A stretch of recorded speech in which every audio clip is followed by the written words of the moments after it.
नमस्कार, मैं परिमल कुमार। और अब दिल्ली एम्स स्क्रीन टाइम को लेके अगले 5 साल में कोई ऐसी योजना तैयार करने की दिशा में आगे बढ़ रहा है, जब आपको ये पता हो कि हर एज ग्रुप में कितना वक्त तक आपको स्क्रीन टाइम का इस्तेमाल करना चाहिए। इसके पीछे वजह ये है कि लोग इससे बीमार हो रहे हैं, बच्चे इससे बीमार हो रहे हैं। तो किस तरीके से यूटिलाइज़ किया जा सकता है, किस तरीके से हम टाइम लिमिट कर सकते हैं, और उसके पीछे पूरा एविडेंस होगा, और जितने स्टेक होल्डर्स होंगे उनसे सलाह मशवरा करके कुछ ऐसा मैकेनिज़्म तैयार किया जाएगा। हमारे साथ डॉक्टर यतनपाल सिंह बलहारा हैं, जो इंचार्ज हैं एम्स बिहेवियरल एडिक्शन क्लिनिक के। तो किस तरीके से डॉक्टर बलहारा जो है ये योजना बना रहे हैं, और कैसे कैसे इस पे काम होगा, और क्या कुछ नया मिलेगा आने वाले वक्त में जब आप लोग किसी नतीजे पर पहुंचेंगे तो स्क्रीन टाइम को लेकर? देखिए, जो प्रोजेक्ट है ये है centre for advanced research on addictive behaviours, specifically excessive and problematic use of technology के संदर्भ में Indian council of medical research के सहयोग से ये प्रोजेक्ट हम एम्स में शुरू करने वाले हैं। इस प्रोजेक्ट में जो हमारा एम है वह है कि जो बच्चे हैं, बच्चे से मेरा मतलब है स्कूल के बच्चे और कॉलेज के बच्चे, इन बच्चों में टेक्नोलॉजी के ज़्यादा इस्तेमाल से जो समस्याएं आती हैं उनको हम कैसे दूर कर सकते हैं। इस सेंटर का मैंडेट कई तरह के रिसोर्सेज क्रिएट करना है। जैसे कि हम कोशिश करेंगे कि एक ऐसा मॉडल क्रिएट करें जिससे हम ये पता लगा सकें कि वो कौन से बच्चे हैं जिनमें ये प्रॉब्लम्स लाइफ में आने की वल्नरेबिलिटी ज़्यादा है या चांसेस ज़्यादा है। ये पहले से पता चल सके। इसमें हम AI बेस्ड मॉडल क्रिएट करेंगे। हमारे साथ जो सहयोगी हैं, फैकल्टी मेंबर्स हैं IIT दिल्ली से, जो हमारे इसमें मदद करेंगे, जो टेक्निकल पार्ट है इसका उसको हैंडल करने में। इसके अलावा हम प्रिवेंशन फोकस्ड इंटरवेंशंस बनाएंगे, जिसमें हम बच्चों, पेरेंट्स और टीचर्स के साथ मिल के ये इंटरवेंशन बनाएंगे। उनका पर्सपेक्टिव लेके उन्हें क्या लगता है कि इन इंटरवेंशंस में क्या होना चाहिए, क्या कंपोनेंट्स होने चाहिए, इंटरवेंशन कैसे डिलीवर की जानी चाहिए, कितने सेशंस होने चाहिए, किस तरह से बात की जानी चाहिए। तो वो सारी इंटरवेंशंस बनेंगी और ये पैकेज होगा जो बच्चों के लिए होगा, पेरेंट्स के लिए होगा और टीचर्स के लिए होगा, ताकि वो अपना अपना रोल समझ पाएँ और अपना अपना भागीदारी दे पाएँ। क्यों ये ज़रूरत पड़ी? ज़रूरत इसलिए पड़ी कि आज के दिन हम सभी जानते हैं कि टेक्नोलॉजी का इस्तेमाल बढ़ रहा है। इस्तेमाल बढ़ने से जहां हमें बहुत सारे फ़ायदे मिल रहे हैं, वहीं पे कुछ लोग ऐसे भी हैं जिनमें इनके चलते परेशानी आ रही हैं। परेशानी वो एडिक्शन की परेशानी हो सकती है, डिप्रेशन, एंग्जाइटी, स्ट्रेस का अनुभव हो सकता है। अगर हम बात करें, जो इस वर्ष का इकोनॉमिक सर्वे रिलीज़ किया है भारत सरकार ने, उसमें भी इस पहलू पे चर्चा की गई है कि बच्चों में और किशोरों में जो मानसिक प्रॉब्लम्स आ रही हैं उसका एक बहुत बड़ा हिस्सा इंटरनेट के ज़्यादा इस्तेमाल से जुड़ा है और इसके लिए कुछ किया जाने की ज़रूरत है।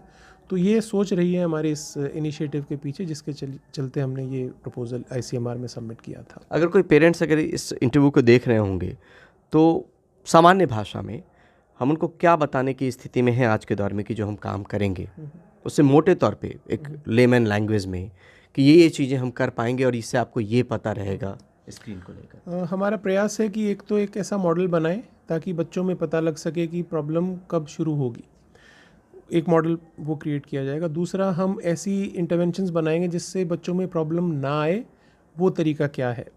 तीसरा, हम एक ऐसा प्रयास करेंगे कि जल्दी से जल्दी कैसे प्रॉब्लम को डिटेक्ट करें, स्क्रीन कैसे समय पर करें और कैसे बच्चों को ट्रीटमेंट के लिए सही जगह पर रेफ़र किया जा सके।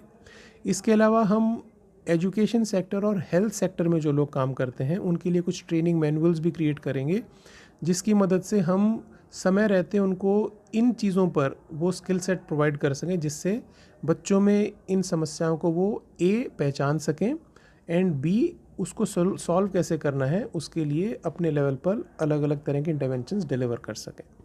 वापस चाहता हूँ, फिर से एक सवाल है कि अभी किस तरह के सिम्टम आपको नज़र आए? एक तरफ इकोनॉमिक सर्वे है, एक तरफ अपना क्लिनिक है। उस क्लिनिक में किस तरह की समस्या आई कि लगे कि ये गंभीर होने वाला, एक तरीके से आने वाले वक्त में अगर कुछ नहीं किया गया तो विस्फोट ही है? देखिए, एम्स में शनिवार के दिन हम बिहेवियरल एडिक्शंस क्लिनिक चलाते हैं, जहाँ पे हमारे पास अलग अलग आयु वर्ग के पेशेंट्स आते हैं, अलग अलग तरह की समस्याएं लेकर आते हैं। समस्याएं स्क्रीन टाइम का ज़्यादा होना, सोशल मीडिया का ज़्यादा इस्तेमाल, गैम्बलिंग की समस्या, गेमिंग का ज़्यादा इस्तेमाल, ऑनलाइन पोर्नोग्राफी। तो बहुत सारी ऐसे एडिक्टिव बिहेवियर्स हैं जिनको लेके प्रॉब्लम्स के साथ बच्चे हमारे पास आते हैं, उनके पेरेंट्स भी आते हैं।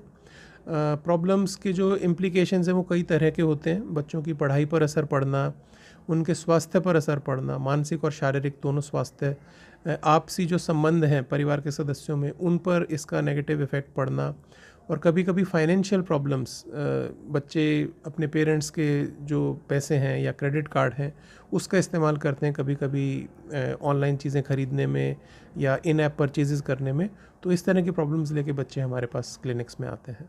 आपने जो कहा कि शुरू में ही हम डिटेक्ट कर पाएंगे कि इसमें प्रॉब्लम आनी शुरू हो रही है, तो अभी आपने ये ऑब्जर्व ज़रूर किया होगा कि शायद अगर इस तरह के मैकेनिज्म हमारे पास होता तो जो समस्या गंभीर हुई और क्लिनिक में आ रहे हैं पेरेंट्स अपने बच्चों को लेकर, वो पहले ही हम डिटेक्ट कर पाते हैं। बिल्कुल, क्योंकि देखिए क्लिनिक में आमतौर पे लोग हमारे पास तब आते हैं जब समस्या बहुत बड़ा रूप ले लेती है, जब पेरेंट्स को लगता है कि अब घर पे कुछ हो नहीं सकता, अब घर पे हम रुक नहीं सकते हैं। तो वो समस्या उस स्तर तक पहुंचती है, उसमें बड़ा समय लगता है। तो बहुत सारा समय हमारे पास जब हम इंटरवीन कर सकते हैं। तो यही हमारी कोशिश है इस मॉडल के ज़रिए कि कैसे हम मे बी डिवाइस का इस्तेमाल शुरू होने से पहले भी ये पता लगा सकें कि इस बच्चे में ये रिस्क फैक्टर हैं, ताकि इस बच्चे को ज़्यादा ध्यान दिया जाए, ताकि इस बच्चे के साथ हम जब उन्हें फ़ोन दें उसके साथ साथ कुछ और चीज़ें भी उन्हें समझा सकें, ताकि वो यूज़ जो है वो प्रॉब्लमेटिक पैटर्न में कन्वर्ट ना हो। पेरेंट्स को क्या संदेश आपकी तरफ से आज के दौर के, आज के हालात को लेके, स्क्रीन को लेके? देखिए, पेरेंट्स को मैं यही कहूँगा कि मोबाइल फ़ोन एक बहुत पॉजिटिव इन्वेंशन है।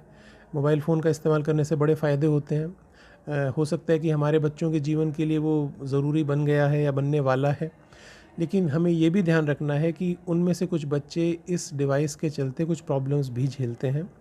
तो प्लीज़ बी अवेयर कि जब आप बच्चों को डिवाइस देते हैं तो उसका सही इस्तेमाल कैसे करना है, इसके बारे में भी चर्चा करना ज़रूरी है। और इसके चलते अगर बच्चों में कोई शिकायत आ रही है, समस्या आ रही है, तो आपको एक मनोचिकित्सक या मनोवैज्ञानिक से परामर्श ज़रूर लेना चाहिए। और शुरू में एज ग्रुप को लेके अभी तक जो डेफिनेशन है स्क्रीन टाइम को लेके, वो कब तक का आप देखते हैं कि स्क्रीन टाइम का डेफिनेशन है कि इतने वक्त तक आप इस्तेमाल करें और आने वाले वक्त में इससे फ़ायदा होगा जो मॉडल आप क्रिएट करने वाले हैं? देखिए, अभी अगर हम एविडेंस बैक्ड रिकमेंडेशंस की बात करें तो वो 5 वर्ष के बच्चों तक है, जिसमें कहा जाता है कि 2 साल तक तो आपको बिल्कुल भी सेडेंटरी स्क्रीन टाइम नहीं होना चाहिए, और उसके बाद भी 1 घंटा या 2 घंटा, और जितना कम हो उतना बेहतर है। तो हमारी कोशिश है कि इस सेंटर के ज़रिए हम कुछ ऐसा डेटा कलेक्ट कर पाएँ जिससे हम 5 वर्ष के ज़्यादा आयु के बच्चों में भी ये रिकमेंडेशन दे पाएँ कि आपके लिए इससे ज़्यादा स्क्रीन टाइम इस्तेमाल करना शायद स्वास्थ्य के लिए सही नहीं होगा।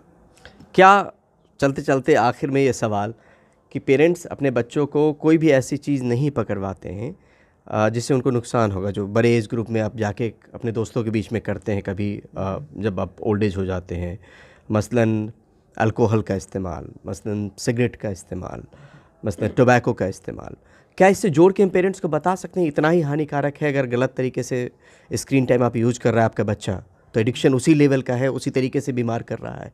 वो शरीर के दूसरे अंगों को कर रहा होगा, ये दिमाग को कर रहा है। अगर एडिक्शन के पहलू से देखें तो मैं सहमत हूँ आपकी बात से कि जिस तरह से सिगरेट या शराब का एडिक्शन होता है, इन चीज़ों का एडिक्शन हो सकता है, लेकिन थोड़ा सा फ़र्क है। जैसे कि अगर मैं सिगरेट की बात करूँ तो ये बड़ा विदित तथ्य है कि सिगरेट पीने से नुकसान तो होता है लेकिन फ़ायदा कोई नहीं होता है। शराब पीने से नुकसान होता है, ज़रूरी नहीं कि हम शराब पिएं, लेकिन मोबाइल फ़ोन की जहाँ बात करते हैं उससे फ़ायदा भी होता है। तो उसको उस तराजू में नहीं तोल सकते जिसमें हम सिगरेट या शराब को तोलते हैं, मगर हाँ, एडिक्शन जैसा वहाँ होता है ऐसा यहाँ होता है। उससे आने वाली समस्याएं बहुत ज़्यादा होती हैं, बड़ी विकट होती हैं, कभी कभी उसको मैनेज करना बहुत चैलेंजिंग भी होता है। तो ये जो बैलेंस बनाना है, मैं आमतौर पे एक फ्रेज़ यूज़ करता हूँ, safe and healthy use of technology, उसकी बात करना ज़रूरी है। हमारा प्रयास ये नहीं है कि डिवाइसेस इस्तेमाल ना करो या फ़ोन्स आर बैड और इंटरनेट शुड बी स्टॉप, नहीं। हमारा मैसेज बड़ा क्लियर है कि इनका इस्तेमाल करें और ऐसे तरीके से करें कि हमारे काम आए, ना कि हमें अपना गुलाम बना लें। बहुत बहुत शुक्रिया sir, thank you so much.